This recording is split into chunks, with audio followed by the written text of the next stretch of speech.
दोस्तों HR talks में आप सबका स्वागत है। मैं हूं देव और आज हम शुरू करेंगे एक बहुत ही इम्पोर्टेंट टॉपिक के साथ। यहाँ पर हम जानने की कोशिश करेंगे कि किस तरह हम एक कॉन्फिडेंटली इंटरव्यू को फेस कर सकते हैं। तो चलिए दोस्तों शुरू करते हैं। सबसे पहली चीज़ हमें जानना होगा कि हम क्यों नर्वस हो जाते हैं, स्पेशली इंटरव्यू के दौरान। देखो, अलग-अलग कारण हो सकता है नर्वसनेस का, लेकिन यहाँ पर हम कुछ कॉमन चीज़ों को, यानी कि जो बहुत कॉमन चीज़ है जो इंटरव्यू के दौरान हमें फेस करना पड़ता है, उनके बारे में डिस्कस करेंगे। तो सबसे पहला मेरा ध्यान में आता है डेस्परेशन। देखिए, जब भी कोई चीज़ हम बहुत ही डेस्परेटली करने की कोशिश करते हैं, तो हम बहुत ही ज़्यादा विजिलेंट और उसके ऊपर नर्वस रहते हैं। हमें काफ़ी प्रेशर आती है। तो हमें सबसे पहले जॉब डेस्परेशन को अ, थोड़ी देर के लिए साइड में रखना होगा और फोकस करना होगा कि हम किस तरह कितने अच्छे से इस इंटरव्यू को हम फेस कर सकते हैं। तो ध्यान रखिएगा, डेस्परेशन सभी को है। ठीक है, अगर आप कोई इंटरव्यू फेस कर रहे हो, वहाँ पे 10 जन है, 10 ही के 10 जनों को भी जॉब डेस्परेशन होगा। तो हमें उनसे थोड़ा हटके, क्योंकि द मोमेंट आप डेस्परेशन के प्रेशर में आ जाती है, तब आप आप बहुत अच्छे से परफॉर्म नहीं कर पाएंगे। तो ध्यान में रखिएगा, जॉब डेस्परेशन नर्वसनेस का एक एक कारण हो सकती है। और सेकंड चीज है फियर टू कम्युनिकेट। लोग लोग समझते हैं कि जो भी बंदा अच्छे से अंग्रेजी बोल पाते हैं या फिर कोई ऐसे लैंग्वेज बोल पाते हैं, तो उन लोग काफ़ी बेहतर होगा।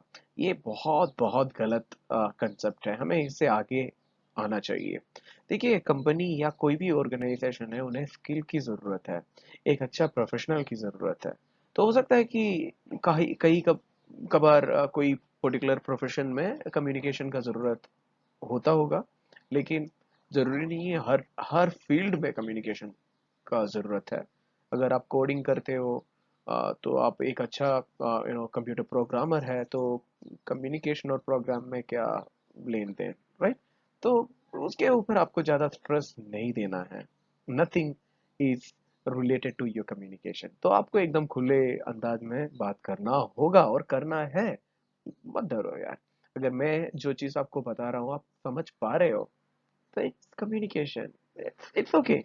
So don't worry much about anything on that, क्योंकि हो सकता है अगर आप वो हिसाब से कंसीव नहीं कर पा रहे हो, तो इट्स देयर फॉल्ट।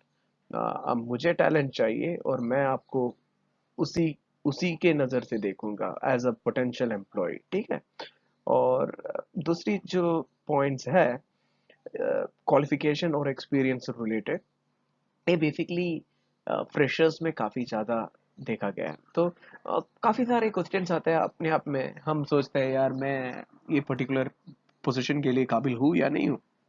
और ये भी मन में आता है कि यार एक्सपीरियंस है मेरे पास इतना, मैं तो फ्रेशर हूँ, मैं तो 1 साल काम किया है। तो याद रखना, इस तरह का जो भी क्वेश्चंस हमारे मन में आते हैं, वो ये सब सेल्फ सेंट्रिक क्वेश्चंस है। यानी कि हम अगर चाहे तो इनसे दूर, इनसे हटके भी परफॉर्म कर सकते हैं। तो इंटरव्यू जाने से पहले आप एक बार सेल्फ इवैल्यूएट करना अपने आप से कि भाई कहीं ना कहीं मैं इन सब चीज़ों में अटका हुआ है या नहीं।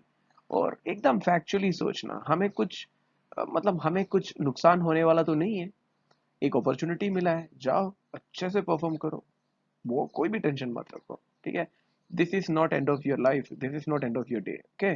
तो जाइए एकदम मस्त, अच्छे से आपका इंटरव्यू देकर वापस आना, ठीक है? और आगे हम देखेंगे कि इंटरव्यू के लिए हम किस तरह प्रिपरेशन रखें। तो इंटरव्यू प्रिपरेशंस के लिए सबसे पहली चीज, मैंने यहाँ पर 3 हिस्सों में इंटरव्यू का प्रोसेस को बांटा हुआ है, ताकि हम थोड़ा डिटेली जान पाएंगे, ठीक है?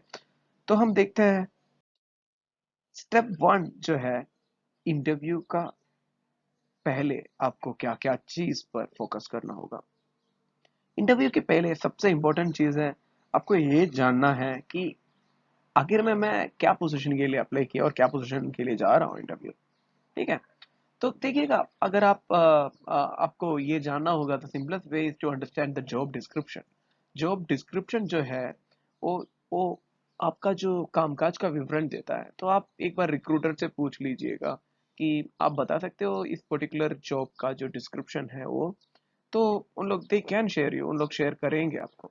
तो जैसे आपको जॉब डिस्क्रिप्शन मिल जाएगा तो आपको एक आइडिया पता चलेगा कि हाँ, ये पर्टिकुलर जॉब है और उसमें मुझे ये चीज़ करनी है। फॉर एग्जांपल अगर अकाउंटेंट है तो अकाउंटेंट में पेबल्स ज़्यादा देखना है, कुछ कुछ ये चीज़ देखनी है। तो आपको एक आइडिया पता चलेगा कि क्या करना है, और उस पर्टिकुलर प्रोफाइल के हिसाब से फिर आप अपने आप को तैयार कर सकते हैं। सेकंड चीज़ जो है, याद रखना आपके पास बहुत एक्सपीरियंस है, टैलेंट है, कुछ भी है, तभी भी बहुत अच्छी बात है अगर आपने एक बार अपने आप को रिफ्रेश कर लिया। तो एक बार रिफ्रेश कर लेना अपने आप को, और देख लेना कि क्या एक्सपेक्टेशन है उनका। उस एक्सपेक्टेशन के हिसाब से आप एक बार अपने आप को अ, तैयारी जारी रखिएगा। फॉर एग्जांपल अगर अकाउंट पेएबल है या फिर कोई कंप्यूटर प्रोग्रामर है, तो एक बार रिफ्रेश कर लीजिएगा लेटेस्ट उसमें चेंजेस क्या क्या आया है, लेटेस्ट टेक्नोलॉजीज क्या है, और आप अपने आप को मतलब उस इंस्टीट्यूशन में क्या क्या चीज़ उनको चाहिए, और वो हिसाब से अपने आप को ज़रा प्रिपेयर कर लेना।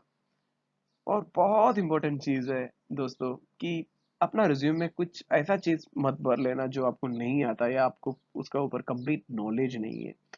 बहुत बार क्या होता है कि अपने फ्रेंड से कोई स्पेशली फ्रेशर्स अपने फ्रेंड से या वगैरह वगैरह कुछ सीवीज मंगा लेते हैं और उसी में एडिट कर लेता है। इट हैपेंस विद एवरीवन, ठीक है। तो मे भी उसमें कोई एक्सेप्शन नहीं था। तो इट हैपेंस कि रिज्यूम टेम्पलेट्स जो है कहीं ना कहीं से मिल जाता है, तो बेस्ड ऑन दैट टेम्पलेट हम अपना टेम्पलेट्स को क्रिएट करता है। कोशिश करना जो भी डाटा आपने उसमें भरा हुआ है वो एक्यूरेट रहे, क्योंकि कई बार ऐसा होता है कि आप जब इंटरव्यू फेस करेंगे और उस पर्टिकुलर पॉइंट के बारे में आपसे पूछेंगे और आपको कुछ पता नहीं, बहुत एम्बैरेसिंग होगा। तो बहुत ध्यान रखिएगा, और इससे क्या होगा कि आपका जो इम्प्रेशन है बहुत ही ज़्यादा उतर जाएंगे। तो ख्याल रखना इस पर्टिकुलर पॉइंट का।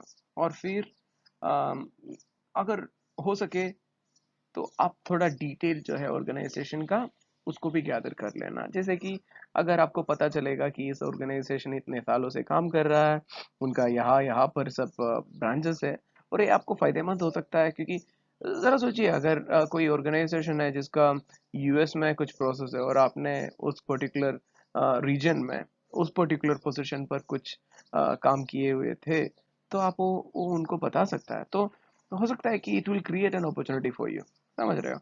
तो इस तरह का चीज़ों पे एक बार आप ध्यान रख लीजिएगा, और हम आगे बढ़ेंगे।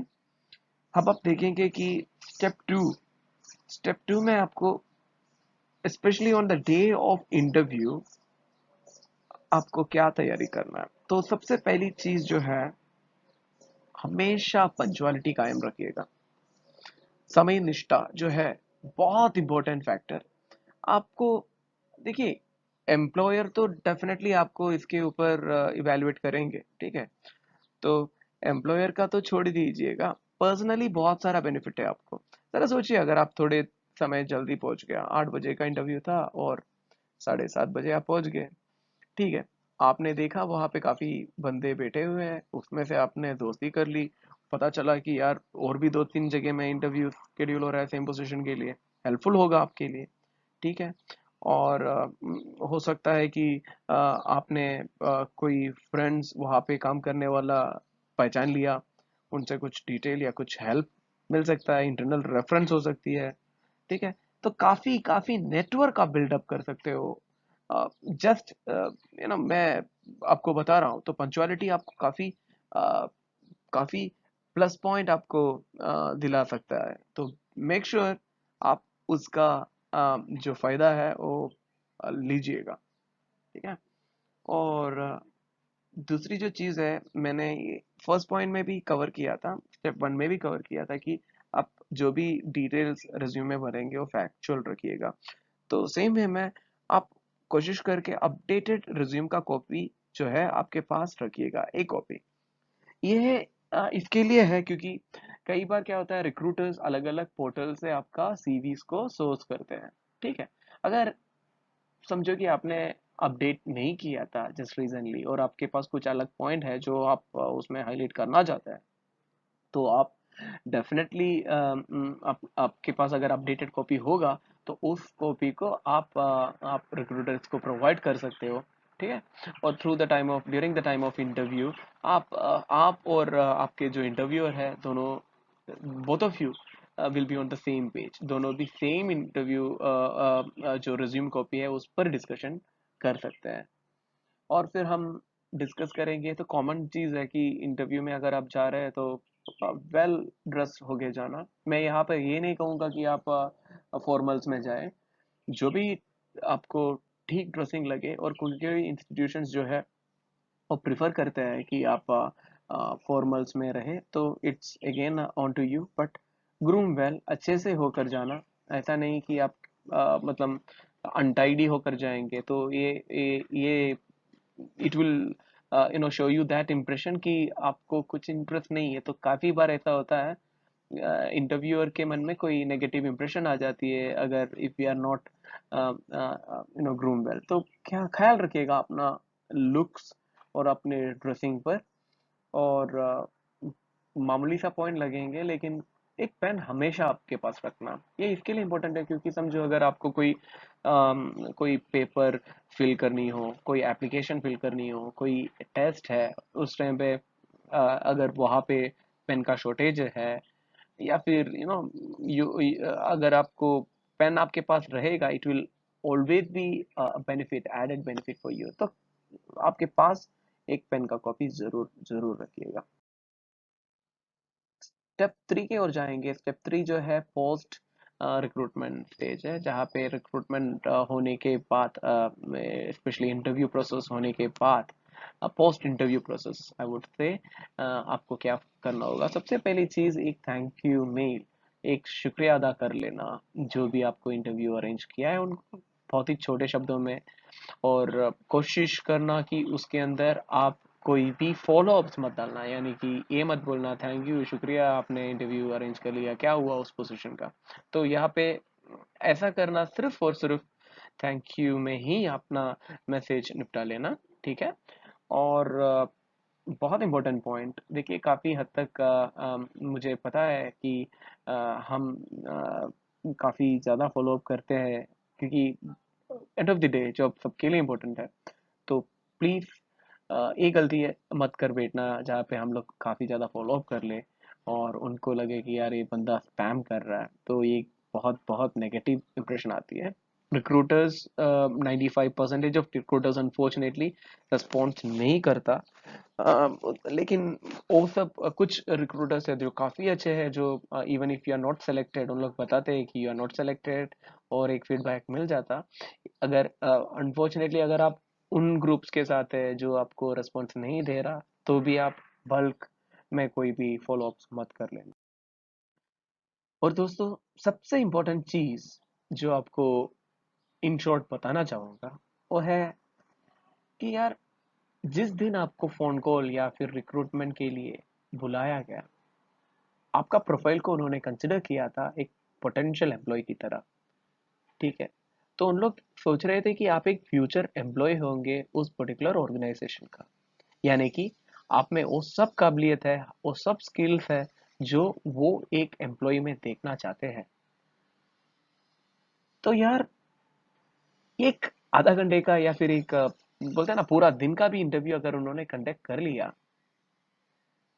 उनको ये एनालाइज करना बहुत मुश्किल है, not just for them, for anyone, कोई भी हो। एक आधा घंटे में या एक दिन का इंट्रोडक्शन में ये नहीं पता चलेगा कि आप क्या क्या कर पाएंगे, ठीक है। तो ये एक जजमेंट है कि एज्यूम करते हैं जब भी रिक्रूटमेंट होगा कि हाँ, इसमें ये शायद बहुत अच्छा होगा। तो क्या होता है, जब भी आपको इंटरव्यू कॉल आया, तो जो भी इंटरव्यूअर है उन लोग ये कोशिश करते हैं कि जितने भी बंदे आए उसमें से सबसे अच्छे बंदे, और सबसे नो सस्ते में, बोलते हैं ना बाजार में जाके कुछ चीज खरीदती है तो सबसे अफोर्डेबल प्राइस में सबसे अच्छा बंदा कंपनी के लिए मैं कैसा हायर करूँ, ये कोशिश रहती है रिक्रूटर्स का, ठीक है। ताकि उनका एक बजट कंस्ट्रेन है उसमें रहे।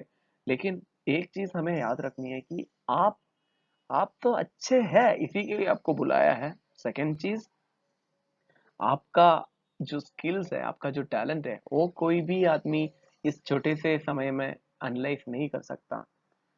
देखिए, जितना हमें ऑर्गेनाइजेशन की जरूरत है ना, उससे कहीं ज्यादा ऑर्गेनाइजेशन को आपका जरूरत है। आपसे मैंने कहा ना, काफी सारे रिक्रूटर्स, काफी सारे लोग इसके ऊपर, इसके पीछे है, जहाँ पर काफी ज्यादा पोजीशंस है जिस पे हम लोग काम कर रहे हैं। तो एक रिक्रूटर से पूछिए, उनको पता होगा एक कैंडिडेट मिलने के लिए क्या क्या पेन उठाते हैं।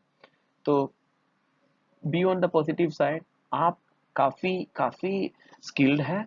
You will get the right opportunity. It's just the matter of time. सिर्फ समय का जो जादू है, उसके लिए आपको थोड़ा वेट करना होगा, लेकिन you will get that opportunity. दोस्तों, आप सभी का बहुत बहुत शुक्रिया।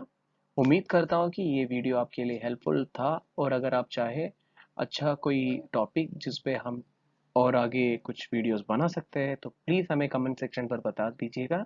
आप सभी का शुक्रिया, और hope you will have a wonderful time ahead. Good wishes. Be safe. Take care, all of you. Thanks a lot.